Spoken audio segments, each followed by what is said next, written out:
Good morning. IQ level academy में आपका स्वागत है। अपना आज का टॉपिक है जो राजस्थान है उसका भू आकृति प्रदेश और उसकी विशेषताएं। तो ये सबसे बड़ा इंपॉर्टेंट टॉपिक है। ये आरएस के अंदर भी आता है, आरओईओ के अंदर first grade second grade Rajasthan की कोई भी एग्जाम है उसके अंदर अपने राजस्थान का पूछा जाएगा। और वैसे एक सभ्य नागरिक का कर्तव्य भी बनता है कि वो अपने क्षेत्र का या अपने देश के राजनीति भी पहचाने, ज्योग्राफी भी जाने, इकोनॉमी भी जाने और थोड़ी सी उसके बारे में प्राचीन इतिहास भी जाने। तो ये एक सभ्य नागरिक के लिए भी जरूरी है और एक एग्जाम के लिए जो फ्यूचर सेटल करना है उसके लिए भी जरूरी है। तो राजस्थान आता है अपना ठीक है। तो राजस्थान के अंदर राजस्थान का भूगोल है। भूगोल का पहला टॉपिक दे रखा है कि प्रमुख भूआकृतिक प्रदेश और उनकी विशेषताएं। सबसे पहले हम इसकी उत्पत्ति देख लेते हैं। उत्पत्ति कि राजस्थान की उत्पत्ति कैसे हुई, क्या सिस्टम है राजस्थान के। देखिए, राजस्थान का जो सबसे पहले जो उल्लेख मिला था, सबसे प्राचीन उल्लेख मिला था, वो बसंतगढ़ के अंदर मिला था। किसमें मिला था? बसंतगढ़ में। बसंतगढ़ ये कहां पड़ता है? सिरोही में। सिरोही के अंदर अभिलेख है, एक बसंतगढ़ अभिलेख है। उस अभिलेख के अंदर इनका नाम मिला था राजस्थानी दित्य। इसका नाम मिला था राजस्थानी दित्य। जो नाम था वो राजस्थानी दित्य इसका नाम मिला था। बसंतगढ़ सिरोही के अंदर मिला था। ठीक है। दूसरा जो है वो आपका आता है मुनहोत नैणसी की जो ख्यात थी। मुनहोत नैणसी, नैणसीरी ख्यात में। मुनहोत नैणसीरी ख्यात थी, एक राजरूपक था। राजरूपक ये जो ग्रंथ हैं, इस ग्रंथों के अंदर भी राजस्थान का जिक्र मिलता है। ठीक है। तो ये लोग क्या बोलते थे? मुनहोत नैणसी की ख्यात के अंदर और राजरूपक के अंदर राजस्थान शब्द लिखा हुआ है। सीधा सीधा राजस्थान शब्द लिखा हुआ है, सीधा सीधा। किसमें लिखा गया है? मुनहोत नैणसीरी ख्यात और राजरूपक ग्रंथों के अंदर लिखा हुआ है। अब एक जॉर्ज थॉमस थे तीसरे नंबर पे, जो आपके आते हैं जॉर्ज थॉमस। जॉर्ज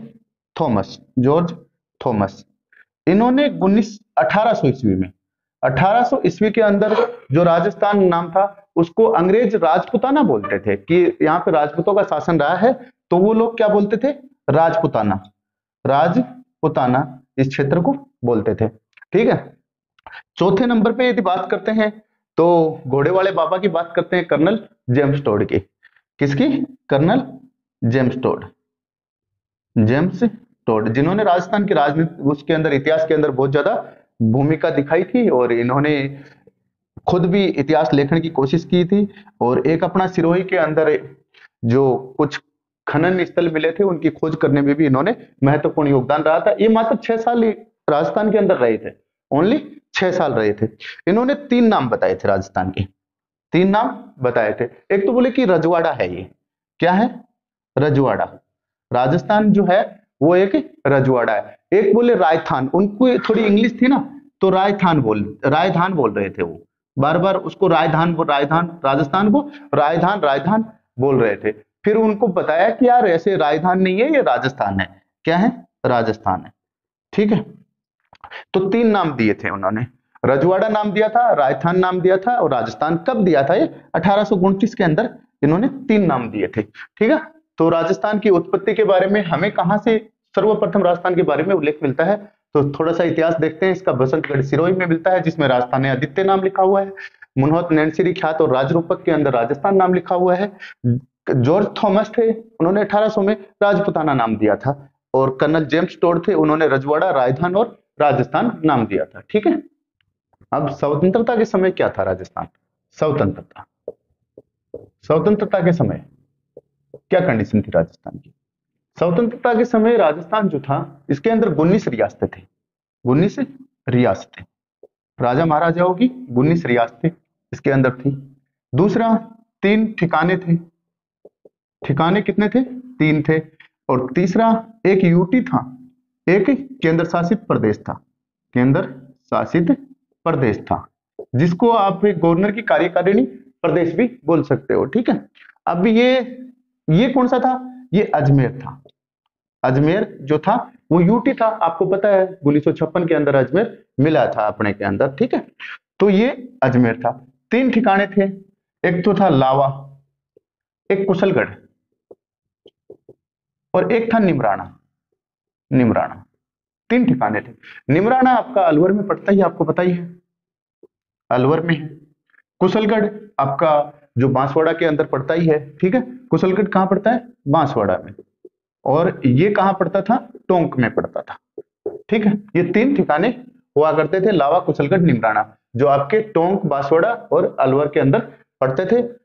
एक केंद्र शासित प्रदेश था जो अजमेर था, 19 रियासतें थी, इन सब का एकीकरण किया गया था। अब थोड़ा सा एकीकरण देखते हैं, ठीक है दोस्तों। अपना आता है प्रथम चरण, राजस्थान का एकीकरण जो हुआ था वो स्टार्ट कब से हुआ था? 18/3/1948 से स्टार्ट हुआ था। 18/3/1948 से स्टार्ट, 18 मार्च 1948 से शुरू हुआ था अपना एकीकरण, शुरू, ठीक है। तो इसका पहला नाम दिया गया था मत्स्य संघ। मत्स्य संघ नाम किसने दिया था? नामकरण किसने किया था? नामकरण किया था के एम मुंशी ने। के एम मुंशी ने नामकरण किया था। इनके राज प्रमुख थे उदयभान सिंह। उदयभान सिंह जी कहां के थे?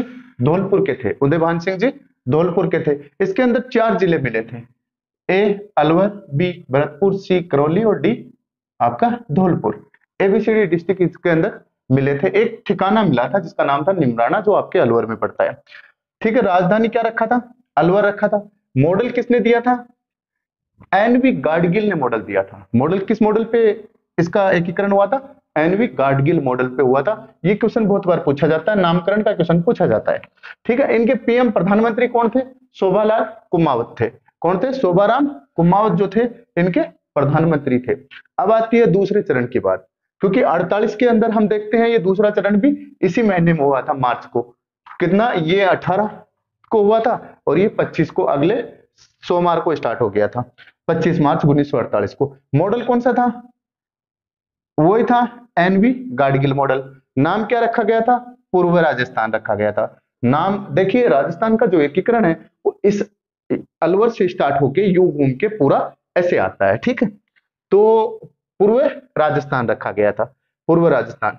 इसके अंदर कोटा, बूंदी, झालावाड़, बांसवाड़ा, डूंगरपुर, प्रतापगढ़, शाहपुरा, किशनगढ़, टोंक और एक कुशलगढ़ जो थी आपका ठिकाना, वो इसके अंदर था।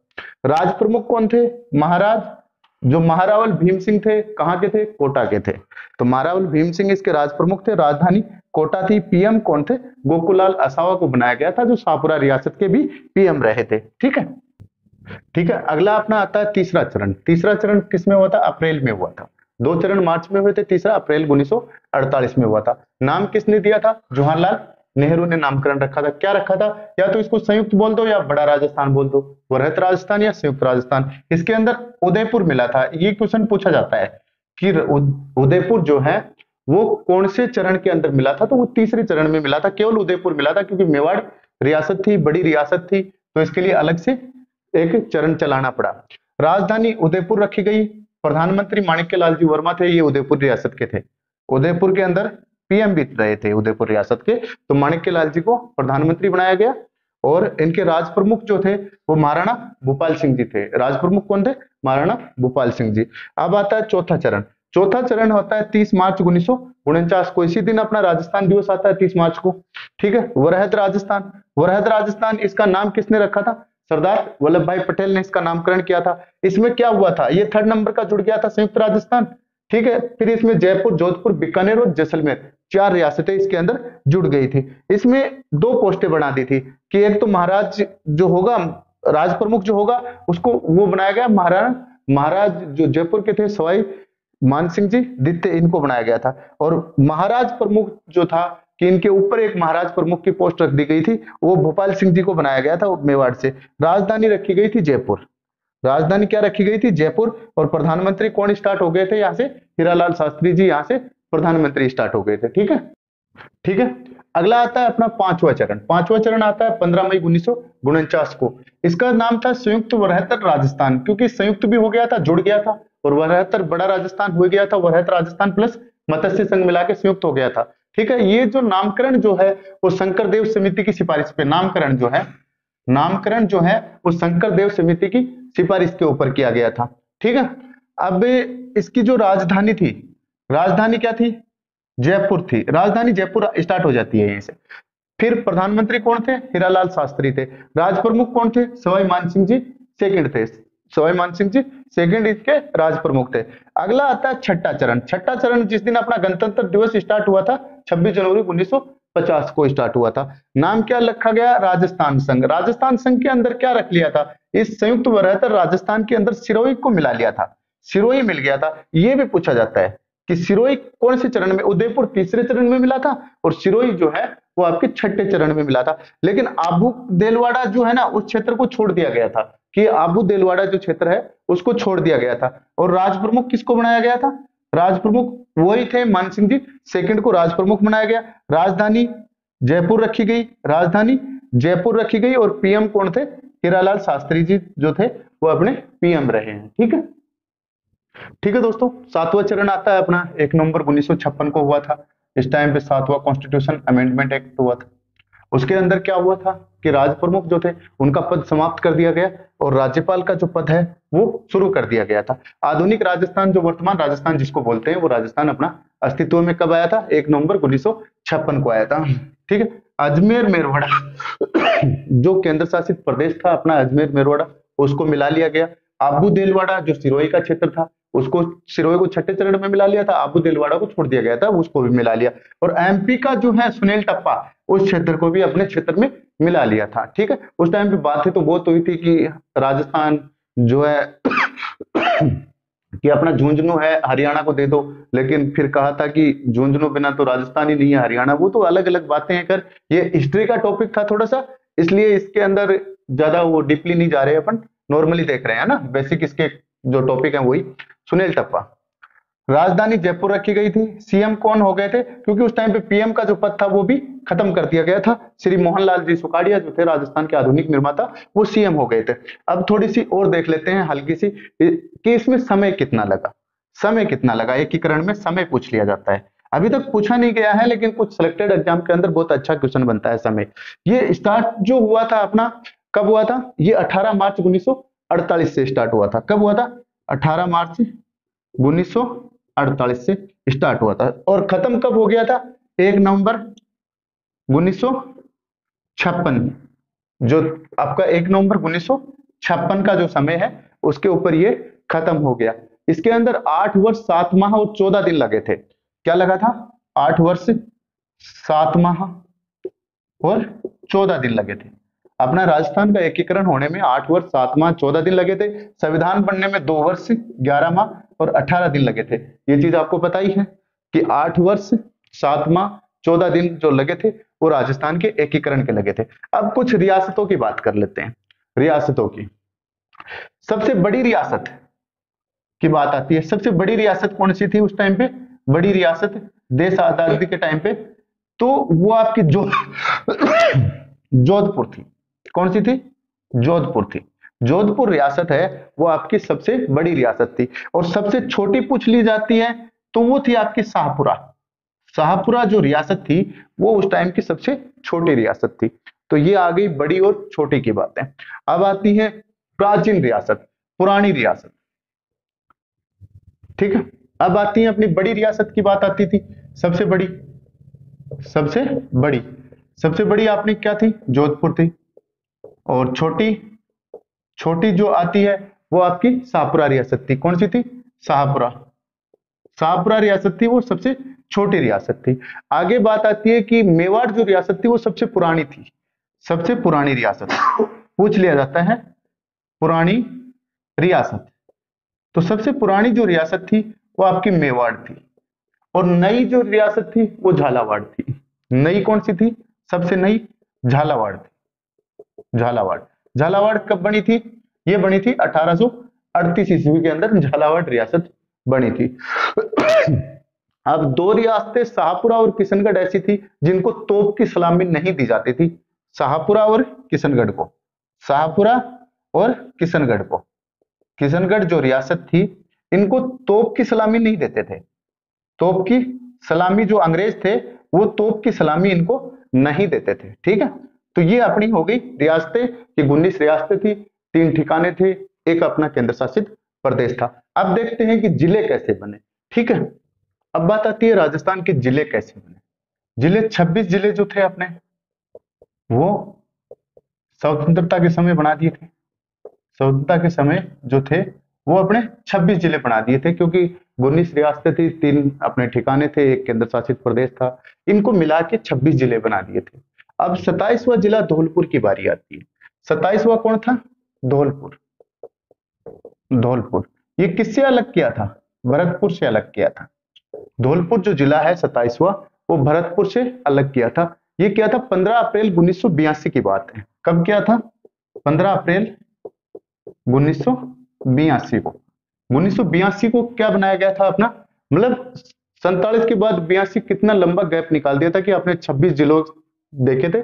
धौलपुर जो आपका 27वां जिला है वो 15 अप्रैल 1982 को बनाया था। ठीक है। अगला जो आपका 3 जिले बने थे, बारा बना था, दौसा बना था और राजसमंद बने थे। अगला कौन सा बना था? बारा, दौसा, दौसा और राजसमंद। राजसमंद, ठीक है, राजसमंद, ये 3 जिले अपने बने थे। ये 3 जिले जो आपके बने थे वो 10 अप्रैल 1991 को बने थे। कब बने थे? 10 अप्रैल 1991 को बने थे। ठीक है। 3 जिले पूछ लेते हैं कभी कभी, 3 जिले। वैसे तो धौलपुर का ज्यादा पूछा जाता है, सिंगल जो है उनका ज्यादा पूछा जाता है। 3 जिले एक साथ बने थे, बारा, दौसा और राजसमंद। बारा, दौसा और ये तो आपका कोटा से अलग हुआ था, आपको पता ही है, कोटा से अलग हुआ था। दौसा ये जयपुर से अलग कर दिया गया था, और राजसमंद था ये उदयपुर से अलग कर दिया गया था। ये उदयपुर से किया गया था, ये जयपुर से किया गया था, और बारा जो है आपका वो कोटा से अलग किया गया था। इसके बाद आता है आपका 31वां जिला। ये बहुत इंपॉर्टेंट पूछा जाता है, हनुमानगढ़ का। हनुमानगढ़ का ये बहुत बार एग्जाम के अंदर आता है, हनुमानगढ़ का। ये अपना 31वां जिला है हनुमानगढ़ का, और ये किससे अलग हुआ था? गंगानगर से। गंगानगर जो है उससे अलग किया गया था। ये 19 जुलाई 1947 की बात है। कब किया गया था? 19 जुलाई 1994 में।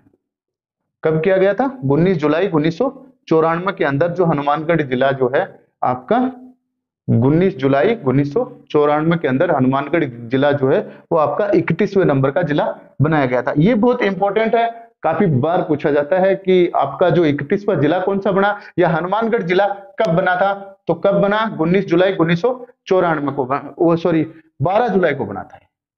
कब बना था? 12 जुलाई 1994 को बना था। कब बना था? 12 जुलाई 1994 को बना था। अब आता है आपका 32वां जिला। ये भी बहुत बार पूछा जाता है, 32वां जिला। 32वां जिला जो आपका करौली है, करौली बनाया था। कौन सा बनाया था?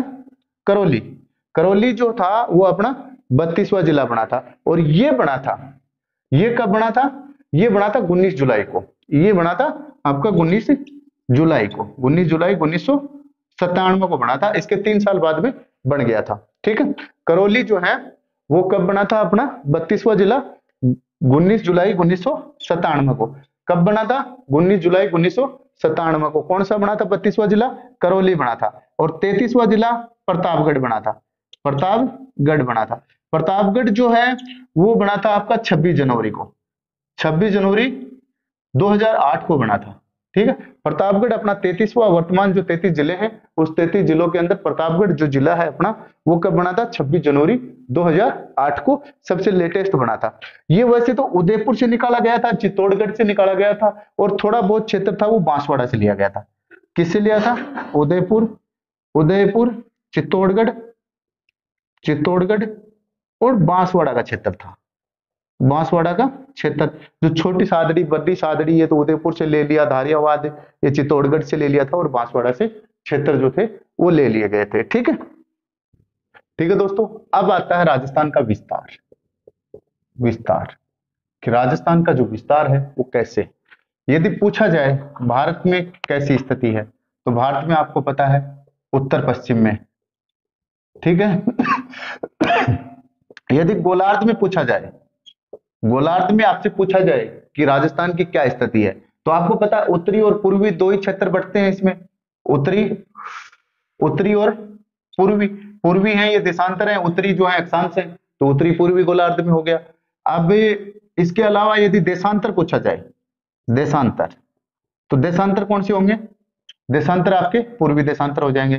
पूर्वी देशांतर के बीच में अक्षांश पूछा जाए तो उत्तरी अक्षांशों के बीच के अंदर है। ठीक है। अब आता है विस्तार। विस्तार ये क्या है आपका उत्तर है, ठीक है, ये आपका उत्तर है, ये आपका दक्षिण है, दक्षिण है, ठीक है, ये आपका पश्चिम है, पश्चिम है, और ये आपका पूर्व है, पूर्व, ठीक है। तो इसको समझने के लिए सबसे पहले हम क्या लेंगे, उत्तरी अक्षांश जो है राजस्थान के अंदर, उत्तरी अक्षांशी अक्षांश जो है वो सारे उत्तरी पड़ते हैं, ठीक है। तो ये कहां से स्टार्ट होता है, 23.3 से, 23.03 से शुरू होता है, 23.03 से शुरू होता है उत्तरी अक्षांश से, उत्तरी अक्षांश जिसको अक्षांश बोलते हैं।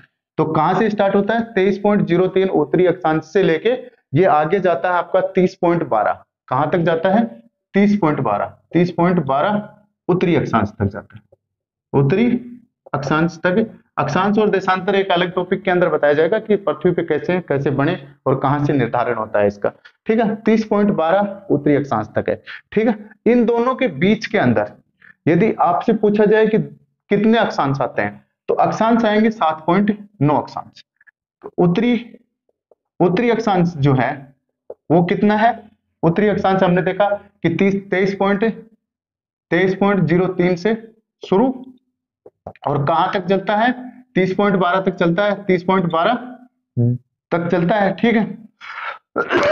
इन दोनों के बीच में अंतर पूछ लिया जाता है, अंतर कितना है, तो अंतर जो है दोनों के बीच में वो है 7.9 अक्षांशों का अंतर है। कितना अक्षांशों का अंतर है, 7.9 अक्षांशों का अंतर है, ठीक है, 7.9 अक्षांशों का अंतर है। और दोनों की लंबाई कितनी है बीच में, लंबाई ये तो सभी को याद होगी ना, राजस्थान के अंदर लंबाई उत्तर दक्षिण की लंबाई, पूर्व पश्चिम की जो लंबाई है वो कितनी है, तो उत्तर दक्षिण की लंबाई कितनी है, 826 किलोमीटर। कितनी लंबाई है, 826 किलोमीटर।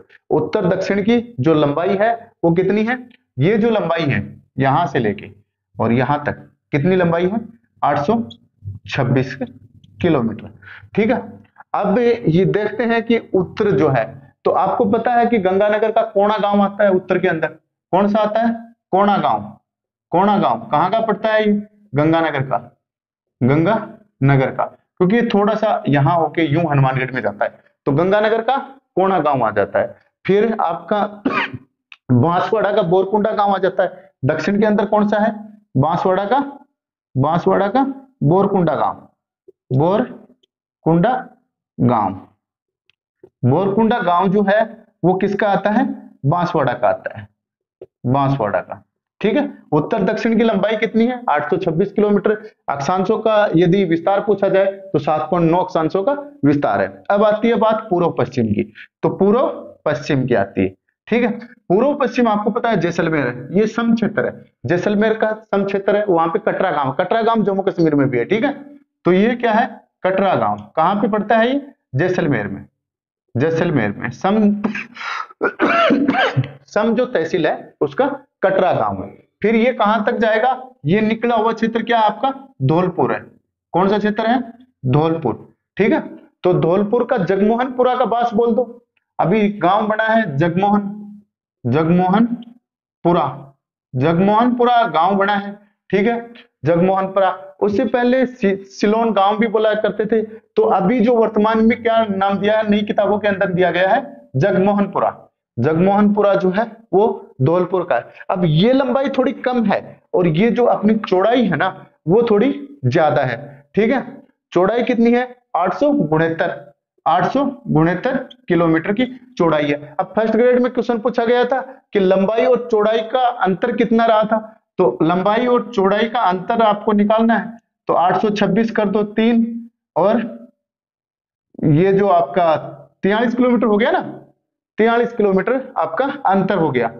अंतर पूछा गया था फर्स्ट ग्रेड के अंदर कि राजस्थान की जो भौगोलिक क्षेत्र है उसकी लंबाई और चौड़ाई का जो अंतर है वो कितना है, तो 9 में से 6 गए 3 बचे, 4 में से 2 गए 4 बचे, वो 6 में से 2 गए 4 बचे, तो 43 किलोमीटर का अंतर आपका करेक्ट आंसर था, ठीक है। अब ये जो आपका देशांतर है, क्योंकि समय जो होता है वो देशांतरों से नापा जाता है, देशांतर देशांतर कौन से हैं, हम लोग पूर्व क्षेत्र में आते हैं, सारे के सारे पूर्व में हैं, तो हमारे पूर्वी देशांतर जुड़ जाएंगे।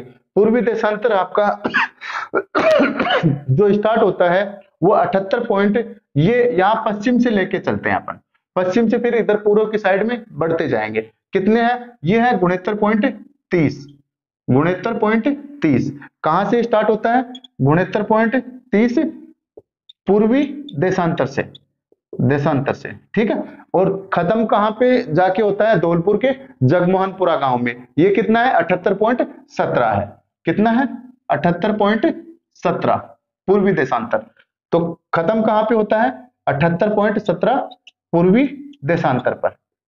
पूर्वी देशांतर जो है इसका कितना है? 78.17।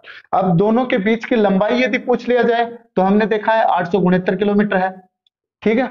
यदि दोनों के बीच का जो देशांतर का गैप पूछ लिया जाए तो 8.47 है।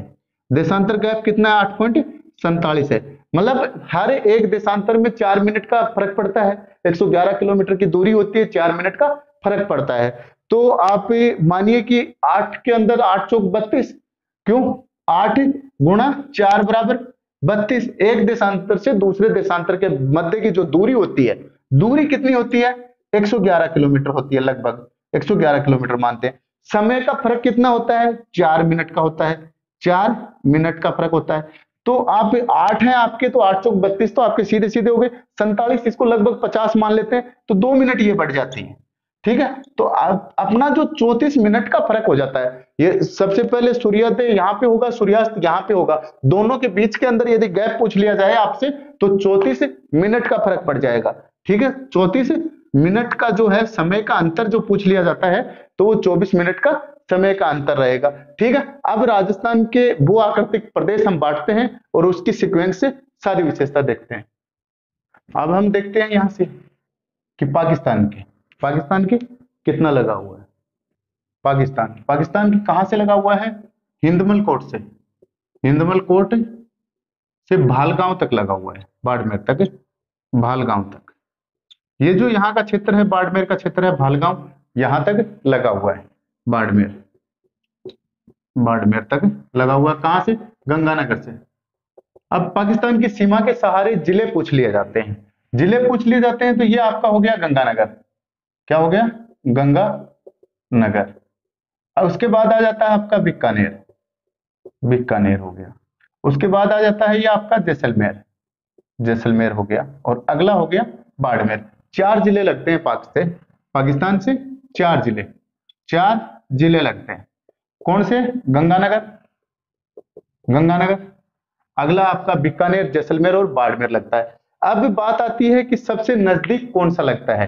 तो सबसे नजदीक जो जिला हेडक्वार्टर है वो गंगानगर का है। सबसे नजदीक जिला हेडक्वार्टर गंगानगर का है। सबसे दूर जिला हेडक्वार्टर पूछा जाए तो वो आपके बीकानेर का जिला हेडक्वार्टर सबसे ज्यादा दूर है। बाड़मेर के भालगांव तक सीमा लगती है और ये टोटल सीमा कितनी है? 1070 किलोमीटर की। बहुत बार पूछी जाती है और आप नए स्टूडेंट हैं तो उसके लिए थोड़ा अच्छा है, पुराने स्टूडेंटों को तो ये रट रखी है कि 1070 किलोमीटर की। अब जैसलमेर के साथ कितनी लगती है? सबसे ज्यादा, सर्वाधिक। तो सर्वाधिक किसके साथ लगेगी पाकिस्तान की सीमा? जैसलमेर के साथ।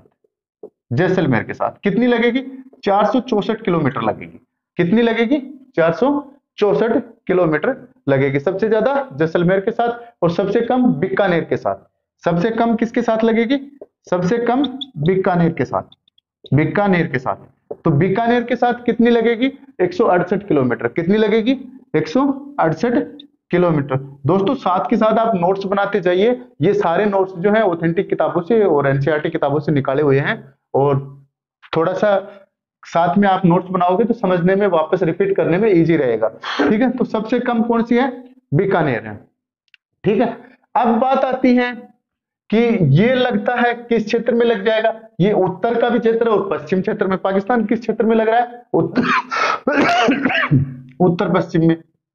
उत्तर पश्चिम जो क्षेत्र है उसमें पाकिस्तान लग गया।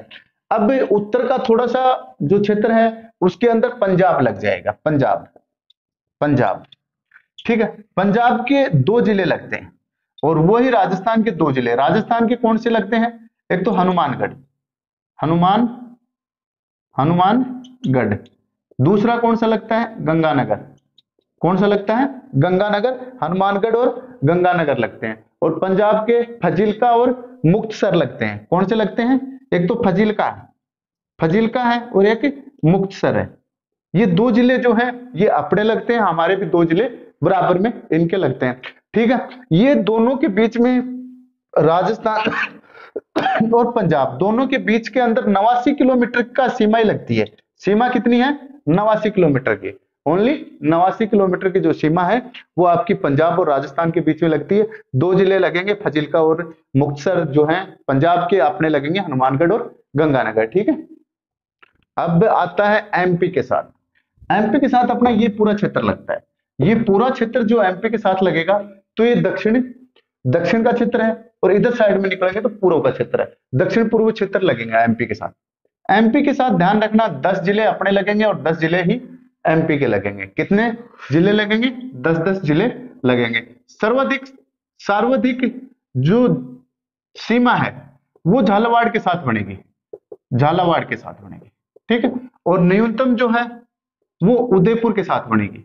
उदयपुर के जो है वो गुजरात जो है वो सॉरी एमपी जो है आपका वो कम लगा हुआ है। ठीक है, अब सबसे ज्यादा झालावाड़ के साथ, सबसे कम उदयपुर के साथ सीमा 10-10 जिले एमपी के साथ आते हैं। ठीक है, एमपी के अंदर क्या है कि 1600 किलोमीटर की सीमा लगती है। सबसे ज्यादा जो हमारी सीमा लगती है ना वो 1600 किलोमीटर की लगती है। 1600 किलोमीटर की सीमा जो है वो एक दूसरे जो राज्य हैं उनके बीच में लगती है। आपको पता है चंबल नदी आती है, फिर चंबल नदी दोनों के बीच में सीमा निर्धारण का काम भी करती है। ठीक है, आगे एमपी के बाद में यूपी की बात आती है। यूपी, ठीक है, यूपी के भी दो जिले लगेंगे और हमारे भी दो जिले लगेंगे। यूपी के आगरा और मथुरा लग जाएंगे, हमारे भरतपुर और धौलपुर लग जाएंगे। कौन से लग जाएंगे? राजस्थान के कौन से लग जाएंगे? भरतपुर और धौलपुर। और यूपी के कौन से लग जाएंगे? आगरा और मथुरा।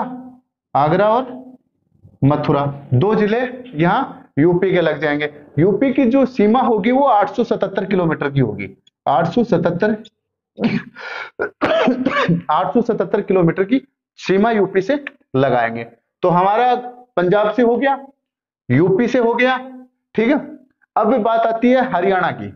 हरियाणा, क्योंकि हरियाणा भी अपने टच होता है। हरियाणा और हमारे 7-7 जिले टच होंगे। हरियाणा और राजस्थान के जो है वो 7-7 जिले टच होंगे और 1262 किलोमीटर की दूरी होगी। 1262 किलोमीटर की जो दूरी है वो दोनों के बीच में, दूरी दोनों के बीच में कितनी है? 1262 किलोमीटर की। सबसे ज्यादा दूरी किसके बीच में? राजस्थान एमपी के बीच में। दूसरे नंबर की दूरी पूछ लिया जाए तो राजस्थान हरियाणा के बीच में।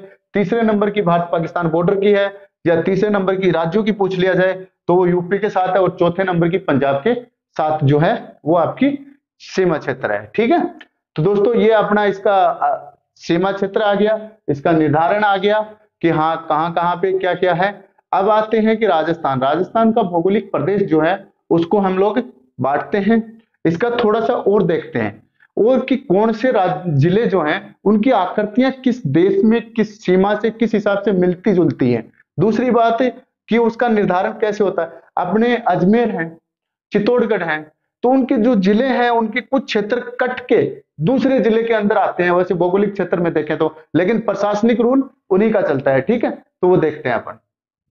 ठीक है दोस्तों, अब अपनी कुछ जिलों की बात आती है। जिले अजमेर है। अजमेर का जो ब्यावर वो इसकी मुख्य भूमि से अलग है। अजमेर का जो ब्यावर है वो मुख्य भूमि से अलग है, मुख्य भूमि से अलग है। आजकल क्वेश्चन यहीं से बनते हैं। अजमेर का जो ब्यावर है वो इसकी मुख्य भूमि से अलग है। अजमेर का जो ब्यावर है वो इसकी मुख्य भूमि से अलग है। ठीक है, फिर आता है चित्तौड़गढ़ का जो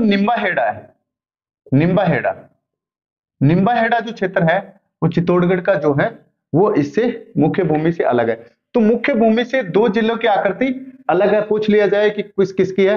अजमेर और चित्तौड़गढ़ की है। आगे पूछ लिया जाए कि मध्य का जिला कौन सा है? राजस्थान के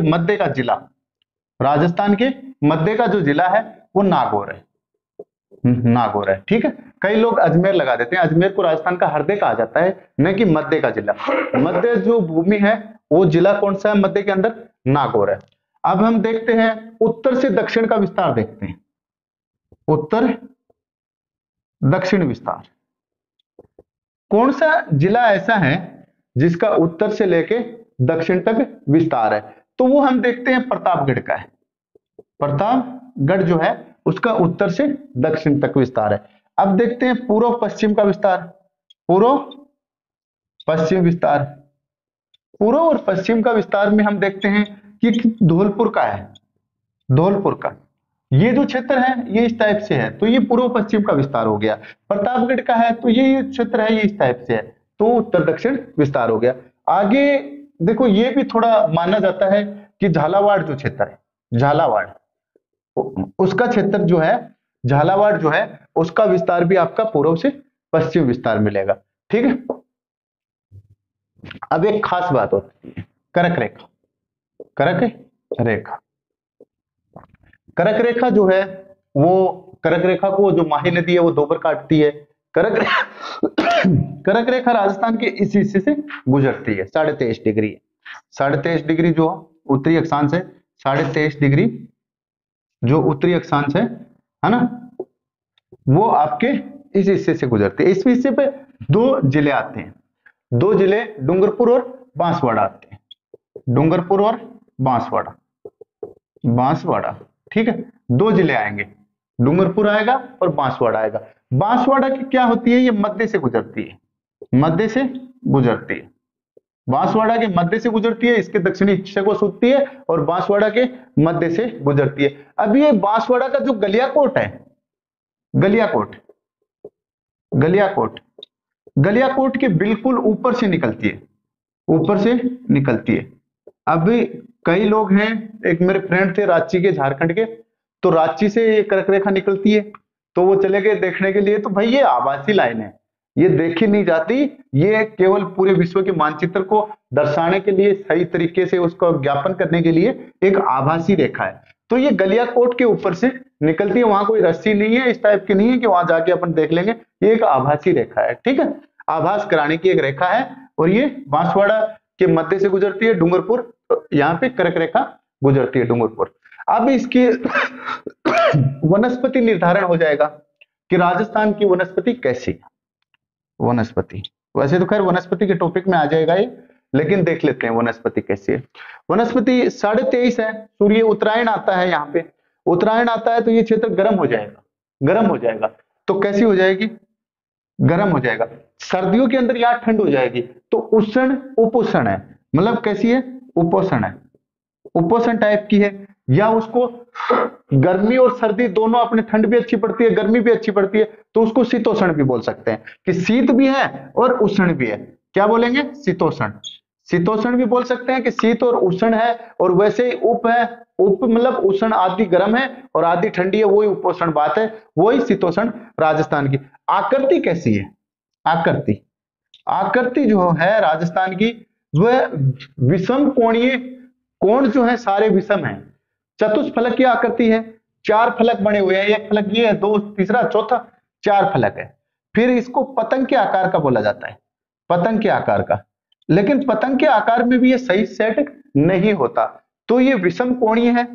क्या लिखा जाता है, विषम कोणीय, विषम कोणीय, विषम कोणीय चतुष्फलक, चतुष्फलक, 4 कोणे हैं और ऊपर से इसके फलक हैं, तो वो कैसे हैं, विषम है, क्योंकि कोई सा भी कोणा मैच नहीं खा रहा, पूरी तरह से मिल नहीं रहा, क्योंकि सीमा निर्धारण जो होती है, अफ्रीका जो है, अफ्रीका के देशों की ही केवल आपको सीधी रेखाएं मिलेंगी सीमा निर्धारण में, बाकी दुनिया के किसी देश की रेखा सीधी आपको नहीं मिलेगी, केवल अफ्रीका देशों की मिलेगी, कि वो बांटा गया था।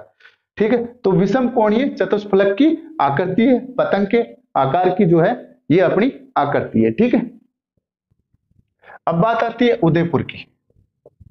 उदयपुर जो है उसकी आकृति कैसी है, ऑस्ट्रेलिया जैसी, ऑस्ट्रेलिया जैसी आकृति। ठीक है, ये कभी कभी पूछ लिया जाता है, ऑस्ट्रेलिया जैसी आकृति किसकी है, उदयपुर की है। उदयपुर जो अपना संभाग है उसकी आकृति कैसी है, ऑस्ट्रेलिया जैसी आकृति है। ठीक है, अब का अजमेर संभाग की बात आती है, अजमेर संभाग। ठीक है, अजमेर संभाग, अजमेर संभाग जो है वो अपना इस टाइप से बन जाता है, इस टाइप से और ये एक जम्मू कश्मीर पार्ट बन जाता है। किस टाइप का बन जाता है? जम्मू कश्मीर बन जाता है। जे एंड के, जम्मू कश्मीर जैसी अजमेर संभाग की आपकी आकृति जो है वो अजमेर संभाग की है। टोंक की आकृति कैसी है? टोंक की, टोंक जिले की आकृति जो है वो अपने सेम टू सेम राजस्थान जैसी आकृति है। अब टोंक की देखोगे ना तो वो राजस्थान जैसी, राजस्थान जैसी आकृति है। कैसी आकृति है टोंक की? राजस्थान जैसी आकृति है वो टोंक की। जैसे अपना इंडिया का छोटा इंडिया किसको बोला जाता है? बांग्लादेश को। बांग्लादेश की आकृति देखते हैं तो वो इंडिया जैसी मिलती है, ठीक है। तो टोंक है वो अपनी राजस्थान जैसी आकृति लिए हुआ। अब हनुमानगढ़ की पूछ लेते हैं। हनुमानगढ़, हनुमानगढ़, हनुमानगढ़ जो है इस टाइप से एक एल टाइप का कोना बनाएगा, ये इस टाइप से एल टाइप का कोना बनाएगा। तो ये कैसा हो जाएगा? अंग्रेजी के एल अक्षर के समान हो जाएगा, एल अक्षर के समान। ये क्वेश्चन पूछा जा सकता है कि हनुमानगढ़ की आकृति जो है वो कैसी है? अंग्रेजी के एल अक्षर के समान है। इफ जोधपुर की, जोधपुर तो मयूर ध्वजगढ़ है, मोर जो मयूर ध्वज उसके किले का नाम है, मेहरानगढ़ उसके किले का नाम है, चिड़िया टूक उसके किले का नाम है। तो जोधपुर कैसा है अपना? जोधपुर मोर जैसी आकृति है, मयूर की आकृति है, मयूर जैसी आकृति किसकी है? अपनी जोधपुर की है। तो ठीक है दोस्तों, अपना राजस्थान का लगभग इसके बारे में जो अपनी नॉर्मल बातें थी जहां से क्वेश्चन आते हैं वो क्वेश्चन हमने करीबन कंप्लीट कर लिया। राजस्थान का हरदे, वेलोर ये सब तो आप जानते हो कि आपको एक अलग पर्सनल जो किताब है, कोई भी किताब है उससे आप देख सकते हो, ठीक है।